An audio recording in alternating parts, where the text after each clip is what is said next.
भाऊ एक मरणच नाही मिली, डॉक्टर नाही मिलो, पुन्हा मिला, माय पोरगा मिला, बोले माय पोरगा मिला, माय पोरगा मिला, बोले नाही तर अजून नाही पोरगा. 4 दिवसाचा वाजता कालच झाला माझा बाळाचा जन्म. आम्हाला इकडे रेफर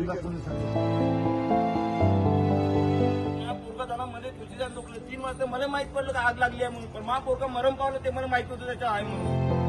तुला किती रिक्वेस्ट करायला लागले तसं पाहू द्या म्हणून अंदर जायचं. तिथं प्रशासन काय करत आहे तिथला? मग आम्ही दवाखाना आहे ना तो.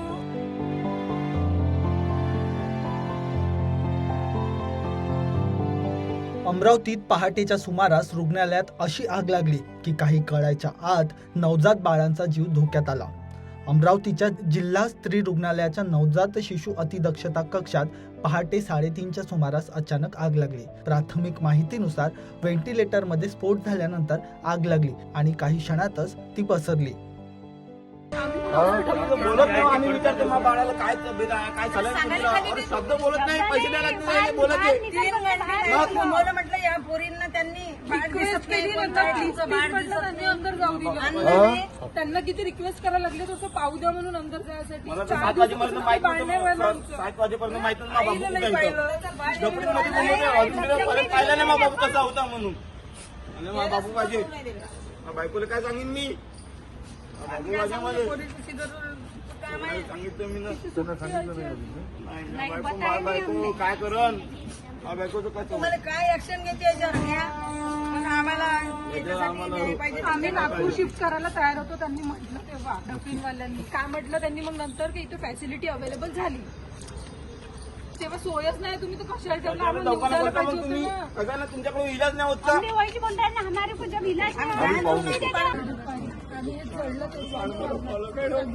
केव्हा भरती केलं होतं? किती वर्षाचं होतं ते? 4 दिवसाचा 10 वाजता कालच झाला माझा बाळाचा जन्म. आम्हाला इकडे रेफर कोणी सांगितलं? तुमची मिसेस होती. माझ्या मिसेसचं सांगितलं नाही. ते अजून बेकार, तब्येत खराब होऊन जाईल. माझी मिसेस डफरिंग मध्ये आहे, तिला सांगितलं नाहीये. हे ऍडमिट होते ना पोरं.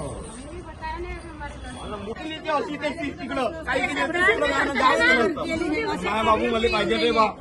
तुमच्या सरकारच्या एक नर्स नाही मिली, भाऊ एक मरणच नाही मिली, डॉक्टर नाही मिलो, पुन्हा मिला, माय पोरगा मिला, बोले माय पोरगा मिला, माय पोरगा मिला, बोले नाही तर अजून नाही पोरगा. म्हणजे माझा पोरगा झाला मध्ये तुझी जाण दुखलं. 3 वाजता मला माहित पडलं का आग लागली आहे म्हणून, पण माझा पोरगा मरण पावलं ते मला माहित होतं त्याच्या आहे म्हणून. सगळे जे पोरगे वाचून होते मला माहित नाही पडलं.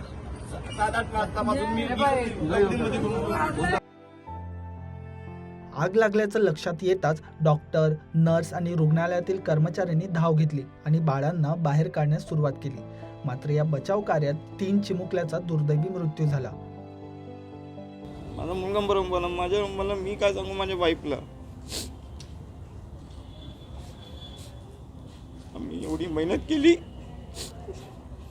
हर महिन्याने सोनोग्राफी केली, मेहनत करू करू करू करू असं झालं आमच्यासोबत. याईनं असं केलं आमच्यासोबत.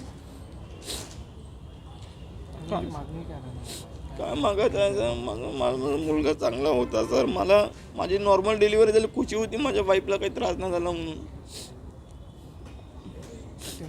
रेफर केलाय नाही ते, तिथून रेफर केले इथे.